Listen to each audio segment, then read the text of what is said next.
Johnny Hallyday est décédé le 5 décembre 2017 suite à un cancer des poumons. Sa mort avait bouleversé toute la France, qui lui avait rendu de nombreux hommages.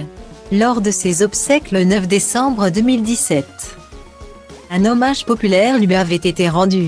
Une descente en musique par le cortège funéraire des Champs-Élysées devant près d'1 million de personnes. Un éloge par le président de la République sur le parvis de l'église de la Madeleine ainsi qu'une messe dans cette église, en présence de nombreuses personnalités, avait eu lieu. Et depuis sa mort, d'autres témoignages lui ont été rendus au fil des années. Un concert à l'Accor Hotel Arena à Paris avait eu lieu le 14 septembre 2021 en présence de nombreux artistes qui ont repris ses chansons, comme Patrick Bruel, Louane, Pascal Obispo, Julien Doré ou encore Calogero. Le même jour, Anne Hidalgo avait inauguré l'esplanade de Johnny Hallyday en face de la salle de concert.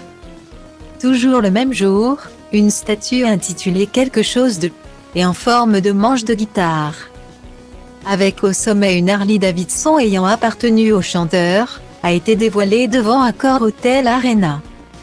Et le 10 décembre 2021, un coffret entièrement consacré à la tournée américaine de Johnny Hallyday, composé d'un énième CD et d'un long métrage intitulé Mon nom est Johnny sortira. Et si depuis son décès, Laetitia Hallyday lui rend souvent hommage sur ses réseaux sociaux, elle a décidé d'aller encore plus loin. Dans sa story Instagram ce mardi 16 novembre 2021, la compagne de Jalil Lesper a dévoilé un nouveau projet sur lequel elle travaille, un nouvel album en hommage à son défunt mari. Dans les vidéos publiées, on peut la voir assise dans un studio, accompagnée de Bertrand Lamblot, le directeur artistique de Warner, ainsi qu'Agathe Robert, une jeune chanteuse.